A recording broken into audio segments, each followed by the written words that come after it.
देखिए हम बात कर रहे थे इलेक्ट्रिक डाइपोल की और उसके नजदीक में इलेक्ट्रिक फील्ड कितनी होती है।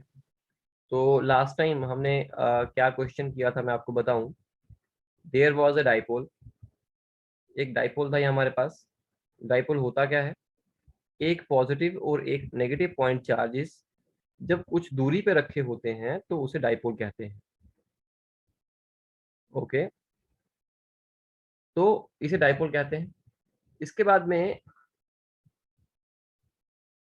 यहाँ पर ये है, मान लीजिए इसका सेंटर पॉइंट।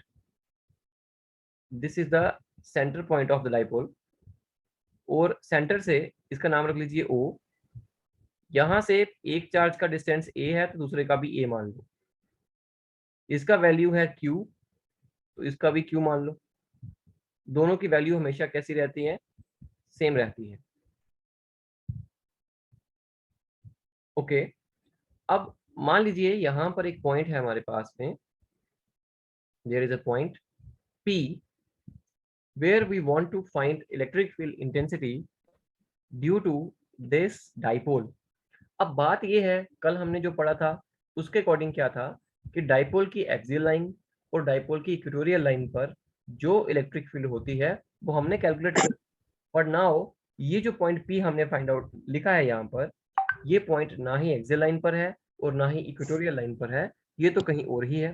तो अगर इस पॉइंट पर मुझे इलेक्ट्रिक फील्ड पता करनी है तो कैसे करूंगा, तो चलिए देखते हैं उसको हम कैलकुलेट कैसे करेंगे। सो देखिए, तो ये हमारे पास पॉइंट आ गया यहाँ पे पी, जिसका डिस्टेंस यहाँ से कुछ है, आप मान लीजिए आर। ओके, और साथ में ये भी मान लेते हैं कि ये एंगल जो है लेट इट बी थीटा। अब हमें इस पॉइंट के ऊपर में इलेक्ट्रिक फील्ड बतानी है कितनी होगी। चलिए कैसे बताएंगे। सबसे पहले क्या करते हैं, हम इस डाइपोल का डाइपोल मोमेंट लिखते हैं। देखो इस डाइपोल का जो डाइपोल मोमेंट होगा वो कुछ इस तरह से होगा। ये देखो मैंने रेड पेन से यहाँ पे बनाया, this is the dipole moment of this dipole. थोड़ी देर के लिए मैं क्या करता हूँ, ये जो बाकी चीजें हैं यहाँ से इरेज कर देता हूँ, जैसे ये फालतू की चीजें जो इरेज कर देता हूँ यहाँ से। हाँ, जो हमारे काम की नहीं है। ओके, फिर इसके बाद क्या करूंगा, यहाँ से ये डाइपोल मोमेंट जो है पी, इसका नाम अभी मैंने बोला दैट इज पी, ये रख लेते हैं। So what you do, let us resolve this dipole moment into two components. तो एक कंपोनेंट मैं क्या करता हूँ, मैं ऐसे बना लेता हूँ। अब कंपोनेंट के लिए मैं थोड़ा सा अलग से एक कलर चूज कर लेता हूँ, लेट इट बी दिस।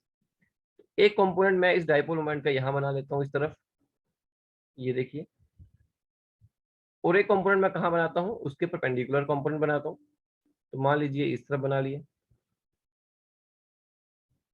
तो ये दूसरा कंपोनेंट बन गया। तो आप जानते हैं कोई भी एक वेक्टर अगर होता है हमारे पास में पी वेक्टर, तो उसके दो कंपोनेंट बना सकते हैं, एक उसके हॉरिजॉन्टल में एंगल थीटा पे, दूसरा उसके वर्टिकल में। तो अगर ये वेक्टर पी है तो ये होता है पी कॉस थीटा और ये होता है पी साइन थीटा। उसी तरह से डाइपोल मोमेंट जो वेक्टर है इसको भी हमने दो कंपोनेंट में रिजॉल्व करा, एक पी कॉस थीटा और एक पी साइन थीटा। तो अब इसको हम आगे बढ़ेंगे और देखिए ये जो कंपोनेंट है इसका नाम होगा पी कॉस थीटा और इसका नाम होगा पी साइन थीटा। तो मैंने इसके दो कंपोनेंट बना दिए। अब देखो ये डाइपोल मोमेंट जो है वो एक डाइपोल का होता है। तो इस डाइपोल मोमेंट के हमने दो हिस्से करे, एक पी कॉस थीटा पार्ट हुआ और एक पी साइन थीटा पार्ट हुआ। और अगर आप सोचें तो पी कॉस थीटा जो डाइपोल डाइपोल मोमेंट है उसका भी तो कुछ डाइपोल होगा। तो इमेजिन कर सकते हो कि यहाँ पर एक इमेजिनरी डाइपोल है, रियलिटी में भी कह सकते हो, कोई बड़ी बात नहीं है। और यहाँ पर भी एक इमेजिनरी डाइपोल है जिसका डाइपोल मोमेंट जो है वो कितना है, पी साइन थीटा, और इस वाले का कितना है, पी कॉस थीटा। तो मतलब हमने एक डाइपोल को तोड़ के उसके दो हिस्से बना दिए। एक हिस्से का नाम बना, उसके वेक्टर का नाम बना पी कॉस थीटा, दूसरे का बना पी साइन थीटा। यहां तक आई होप आपको समझ में आ गया होगा। फिर से मेरी बात सुनो, यहाँ पर क्या है, कुछ बच्चों को कंफ्यूजन होगी। मैंने क्या किया, मेरे पास एक येलो वाला, ये जो एक येलो वाला डाइपोल था, इसका एक था डाइपोल मोमेंट। हर एक डाइपोल का डाइपोल मोमेंट होता है और डाइपोल मोमेंट किसी डाइपोल का होगा। तो ये जो डाइपोल है इसका नाम था पी वेक्टर, तो मैंने यहाँ लिखा पी वेक्टर। ओके, इस पी वेक्टर को मैंने दो कंपोनेंट में रिजॉल्व किया, एक कंपोनेंट ये वाला था और एक कंपोनेंट ये वाला था। ये मैं बना रहा हूँ इसको। अब ये जो डाइपोल मोमेंट है, कंपोनेंट है, मैंने अभी कहा कि डाइपोल मोमेंट किसी डाइपोल का होता है।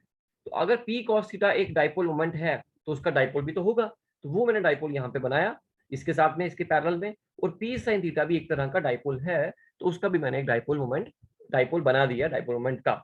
अब क्या करेंगे, यहाँ पर ये जो पॉइंट हमारे पास है पी, जिधर में हमें इलेक्ट्रिक फील्ड पता करनी है कितनी होगी, तो अब मुझे बताओ ये जो पॉइंट पी है ये कहाँ लाई कर रहा है।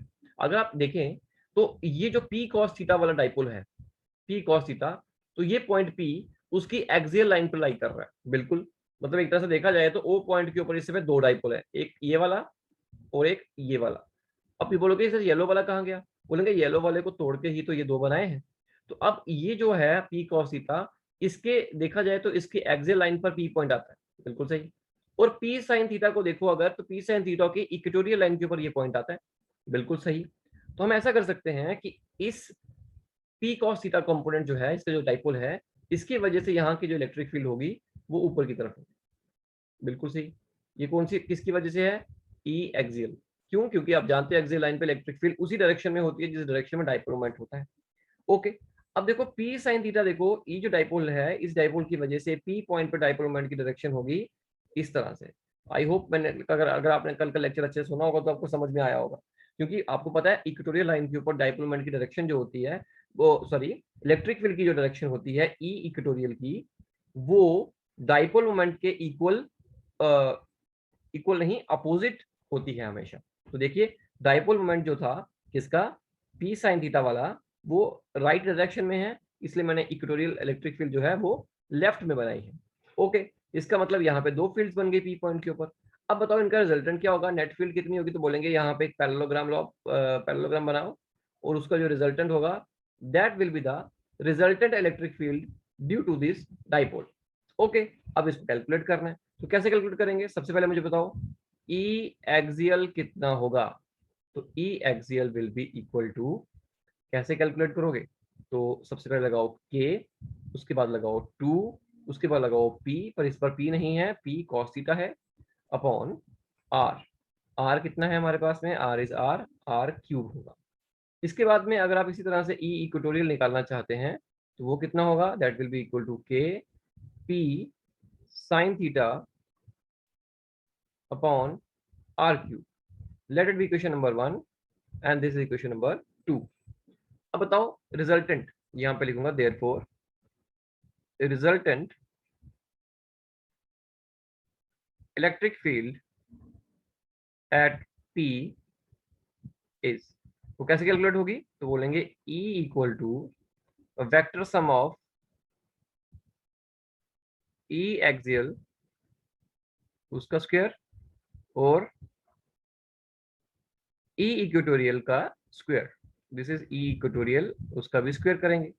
यहां से कैसे बनेगा, यहाँ पे हम इसमें वैल्यू लगाएंगे हमारी E एक्सियल का वैल्यू लिखिए यहाँ पे, तो लिखेंगे के 2 p cos थीटा, इन सबका स्क्वायर लगाना पड़ेगा, स्क्वायर स्क्वायर और इसका भी स्क्वायर, डिवाइडेड बाई आर का पावर 6, बिल्कुल सही, plus K square P square sine square theta divided by R का पावर 6।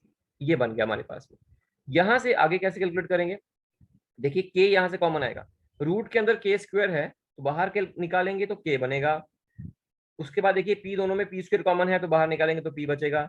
नीचे आर पावर 6 है तो बाहर निकालेंगे तो आर पावर 3 बचेगा, बिल्कुल सही। बाकी चीजें सारी की सारी जो है वो अंदर ही रहेंगी, तो अंदर क्या बचेगा, यहाँ पे देखो, यहाँ पे सिर्फ बचा 2 का स्क्वायर दैट इज 4, उसके बाद कॉस स्क्वायर थीटा, प्लस उसके बाद यहाँ पे सिर्फ बचा साइन स्क्वायर थीटा, ये आ गया हमारे पास इसमें। इसके बाद आगे देखिए कैसे करेंगे, इसके बाद यहां से के लिखा, पी लिखा और आर क्यूब लिखा, और उसके बाद में कॉस स्क्वायर थीटा 4 है तो मैं लिखूंगा 3 cos square theta plus 1 cos square theta, मैंने ब्रेक करके लिखा, प्लस 1 साइन स्क्वायर थीटा जो कि पहले का था।